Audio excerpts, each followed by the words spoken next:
हिंदी साहित्य अध्ययन केंद्र में बच्चों स्वागत है। Good morning. उम्मीद है कि आप जितनी वीडियो प्रेषित की जा रही है उससे लाभ उठा रहे होंगे।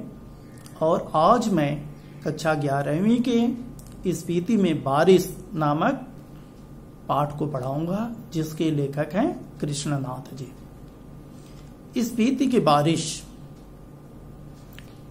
हिमाचल प्रदेश की एक ऐसे स्थान का वर्णन है जहां पर सबसे पहले लाहौल और स्पीति जिला बना हुआ था और जहां बारिश बहुत ही कम होती है। और आप इसके पहले वाले चैप्टर में सुन ही चुके हो कि पहाड़ी क्षेत्रों में रहने वाले लोगों की क्या क्या समस्याएं होती हैं, पहाड़ी लोगों का जीवन कैसा होता है। तो इसमें भी पहाड़ी लोगों का ही जीवन का वर्णन है, पहाड़ी क्षेत्र का वर्णन है। सबसे पहले इस पाठ का सारांश और सारांश शुरू करने से पहले कि किस तरीके से स्पीति साधनों से हीन है उसकी मैं चर्चा करूंगा। स्पीति आपका हिमाचल प्रदेश के लाहौल स्पीति जिले की एक तहसील है। लेखक बता रहा है कि यह क्या है, तहसील है। यहाँ ऊंचे दर्रे और कठिन रास्ते हैं। दर्रा किसको कहा जाता है? पर्वतों के बीच में जो सकरे रास्ते होते हैं उन रास्तों को दर्रा कहा जाता है। यहाँ पर इसका इतिहास में बहुत ही कम वर्णन मिलता है। प्रदेश संचार के साधनों से कटा हुआ है। यहाँ का राजा आज भी वायरलेस सेट के माध्यम से केलंग और काजा को जोड़ने का कार्य करता है। अर्थात यहाँ पर संचार के साधन बिल्कुल ही नहीं है। प्राचीन काल में भी स्पीति भारतीय साम्राज्यों का अंग था। जब साम्राज्य टूटे तो वह बिल्कुल स्वतंत्र हो गया, लेकिन इसके साथ एक समस्या रही है। ये कभी लद्दाख के साथ में, कभी कश्मीर के साथ में, कभी बुशहर के साथ में, कभी कुल्लू मंडल में, कभी न कभी हमेशा परिवर्तन होता रहा है, किसी न किसी के साथ में जुड़ता रहता है। लेकिन हर समय यह स्वतंत्र रहा, कभी भी यह परतंत्र नहीं रहा। और स्पीति की जनसंख्या की मैं बात करूं तो स्पीति में जनसंख्या बहुत ही कम है। अर्थात यहां इस चैप्टर में लिखा भी गया है कि जनसंख्या घनत्व तो इतना कम है कि 1 वर्ग किलोमीटर में केवल 4 लोग रहते हैं। अब अंदाजा आप लगा सकते हो कि 1 वर्ग किलोमीटर में केवल 4 लोग रहते हैं। कारण क्या है? एक तो पर्वतीय स्थान है जहां संचार के साधन नहीं है, आवागमन के साधन नहीं है, इसलिए यहाँ पर जीवन यापन करना बहुत ही दुष्कर होता है और यहाँ की आबादी भी बहुत ही कम है। और दूसरी बात, इसका शासन, यहाँ जो शासन करते हैं उनको नोनो के नाम से जाना जाता है। किस नाम से जाना जाता है? नोनो के नाम से उसको पुकारते हैं, नोनो कहा जाता है। और नोनो का अधिकार अपने यहाँ जो एक मजिस्ट्रेट का होता है, जो मजिस्ट्रेट का पावर है, वही मजिस्ट्रेट का पावर आपके नोनो के पास भी होता है। उसका काम होता है मालगुजारी इकट्ठा करना, छोटे छोटे मुकदमों में, फौजदारी के मामलों में अपने निर्णय को देना।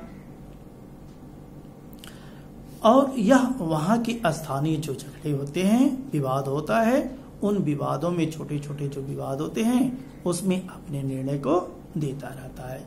इस तरीके से वहां के नोनो का कार्य चलता रहता है। वहां के लोग जब कोई आक्रमणकारी अपना आक्रमण करता है, आक्रमण करने में खास तौर से जोरावर सिंह का इस चैप्टर में वर्णन आया है। जोरावर सिंह जैसे डाकुओं से रक्षा करने के लिए जब बात आती है तो हमारे यहाँ जैसे अस्त्र शस्त्रों का उपयोग किया जाता है उससे मुकाबला करने के लिए, ऐसा कहीं कुछ वहां नहीं करते हैं बेटा। तो वहां होता क्या है, कैसे आक्रमणकारियों से वे अपनी रक्षा करते हैं? तो आक्रमणकारियों से रक्षा करने के लिए वे करते क्या हैं, वहां का स्थानीय जो एक पौधा होता है, पेड़ होता है, जिसको चागमा कहते हैं, चागमा के पौधे को पकड़ करके झुंड में ये 3-4 को जो होते हैं वह क्या पकड़ करके बैठ जाते हैं, और जब ये आक्रमणकारी निकल जाते हैं तो पुनः ये खड़े हो जाते हैं। इस तरीके से ये लोग अपने आक्रमणकारियों से रक्षा करते हैं।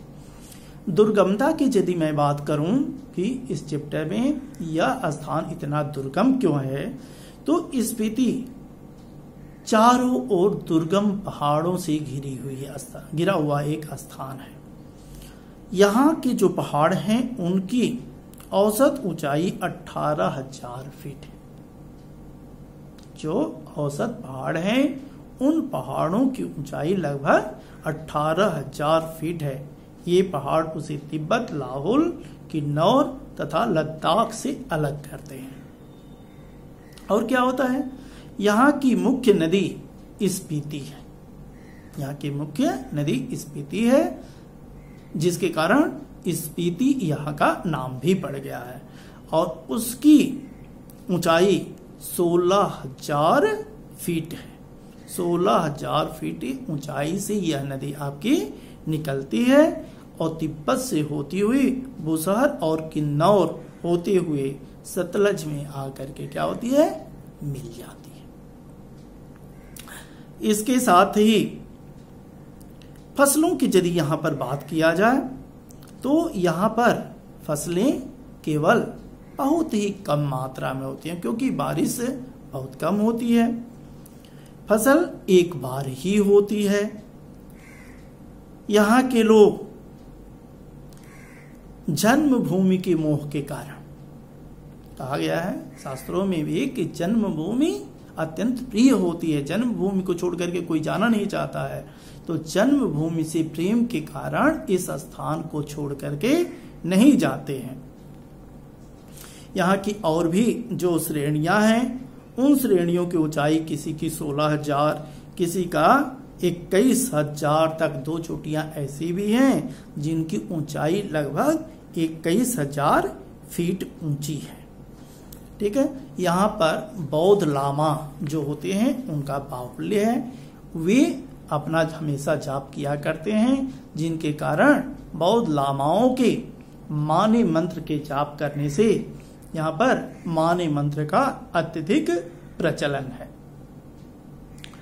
और लेखक ने युवक युवतियों से कहा कि आप उन युवक युवतियों को आमंत्रित करता है कि चोटियों की ऊंचाइयों से होड़ लगाना आवश्यक है।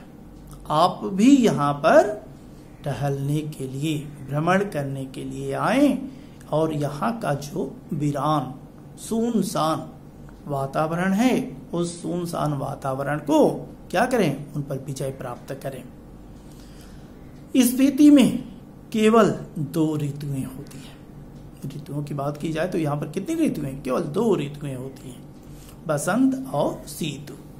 बसंत ऋतु और शीत ऋतु। बसंत ऋतु जून से लेकर के सितंबर तक चलती रहती है, बसंत ऋतु। और बाकी समय में आप जानते हैं बसंत और क्या, शीत ऋतु। शीत ऋतु में अत्यधिक यहाँ पर ठंड पड़ती है, रात बहुत ही ठंडी हो जाती है। शीतकाल के मौसम का तो अनुमान ही लगाना वहां कठिन है, क्योंकि बसंत में भी वहां पर क्या अत्यधिक अपेक्षाकृत ठंड पड़ती रहती है। वर्षा यहाँ होता ही नहीं है, बिल्कुल कम बारिश होती है। स्पीति में मानसून नहीं पहुंच पाता है, इसलिए यहाँ वर्षा को एक बहार के रूप में देखा जाता है, उत्सव के रूप में देखा जाता है।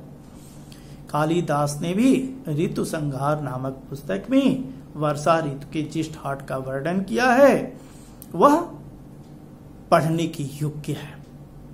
क्या उन्होंने ऐसा किया है, मानो राजा अपनी क्या बादलों की सैनिकों को लेकर के आक्रमण करने के लिए जा रहा हो, इस तरीके से उन्होंने वर्णन किया है। और फसलें यहाँ पर जौ, गेहूं, मटर, सरसों आदि होती हैं, लेकिन बहुत ही कम मात्रा में होती हैं। वर्षा को मैंने बताया कि यहाँ पर बहार के रूप में, सुखद संयोग के रूप में माना जाता है। यहाँ लेखक भी कहता है कि जिस समय हम लोग वहां पर रुके हुए थे काजा के डाक बंगले में, यह लेखक अपने आत्म वर्णन में, बल्कि आत्मकथा में लिखा है कि आधी रात के समय में जिस समय लगा कि खिड़की कोई खड़का रहा है, बाहर निकल करके देखने के बाद में मालूम ऐसा होता है कि हवा का तेज झोंका मुंह और हाथ को छीलने लगा है। लेखक ने दरवाजा बंद कर लिया। पता चला कि बारिश हो रही है, बर्फीली बारिश, जैसे नगाड़े पर थाप पड़ रही हो, महाशंख की ध्वनि बज रही हो।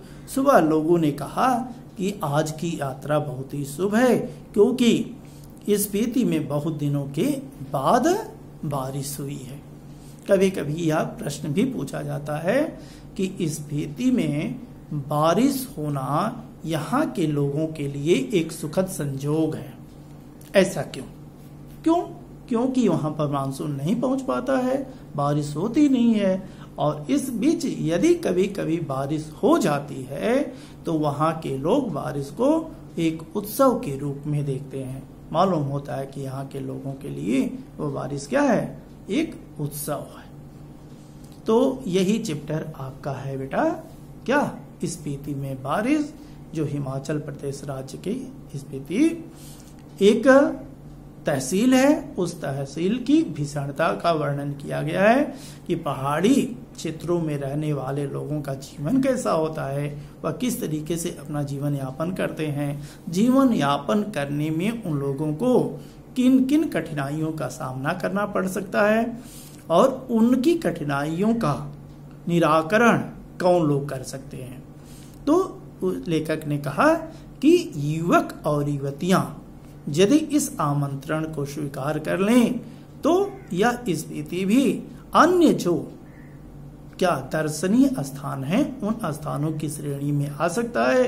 अर्थात यहाँ पर भी जो वीरान अवस्था है वह समाप्त हो जाएगी, क्योंकि युवक युवतियां यहाँ पर भ्रमण करने के लिए आएंगे, अधिक से अधिक लोग होंगे। जब जाना शुरू करेंगे तो जो वहाँ की आबादी प्रति वर्ग किलोमीटर 4 है वह बढ़ करके अधिक हो जाएगी। आज देख रहे हैं कि आपके भारतवर्ष में जनसंख्या वृद्धि इतनी जोरों पर है। भारत ही क्यों, पूरे विश्व की आप जनसंख्या वृद्धि देख सकते हो, अत्यधिक है। और उस स्थिति में भी ऐसा कोई प्रांत, ऐसा कोई शहर, ऐसी कोई जगह जहां पर इतनी कम आबादी हो, तो उसके लिए तो निश्चित रूप से क्या लोगों को आमंत्रित करना ही पड़ेगा और लोगों को उनके आमंत्रण को स्वीकार करना ही पड़ेगा। तो लेखक का मत है कि युवक युवतियां इस आमंत्रण को स्वीकार करें तो स्पीति भी अन्य पर्वतीय स्थल जैसे शिमला, मनाली आदि जो स्थान है जहां लोग जाते हैं और वहां बहुत ही चहल पहल रहता है, तो यह पर्वतीय स्थल भी उन लोगों की श्रेणी में आ सकता है। तो बेटा यह है स्पीति में बारिश। इस चैप्टर से जितने भी प्रश्न बनते हैं अर्थ ग्रहण संबंधी प्रश्नोत्तर, मैं वीडियो के अगले अंक में कोशिश करूंगा कि आपके यहाँ तक अर्थ ग्रहण से संबंधित प्रश्नोत्तर और साथ साथ पाठ्य पुस्तक के प्रश्नोत्तर, अन्य महत्वपूर्ण जो प्रश्नोत्तर है वह आप देखें, तैयार करें। और मैं बार बार हर एक वीडियो में इस बात को कह रहा हूं कि बच्चे वीडियो के माध्यम से जो भी अर्थ ग्रहण संबंधी प्रश्नोत्तर होता है और प्रश्नोत्तर होता है उसको नोट्स बना लें, क्योंकि स्कूल यदि खुलता भी है तो खुलने के बाद में नोट्स देने का टाइम आपके पास नहीं बचेगा। तो आपको नोट्स तो तैयार करना ही होगा, लेकिन चेक किया जाएगा। मिलते हैं वीडियो के अगले अंक में इस चैप्टर के प्रश्नोत्तर के साथ। तब तक के लिए धन्यवाद।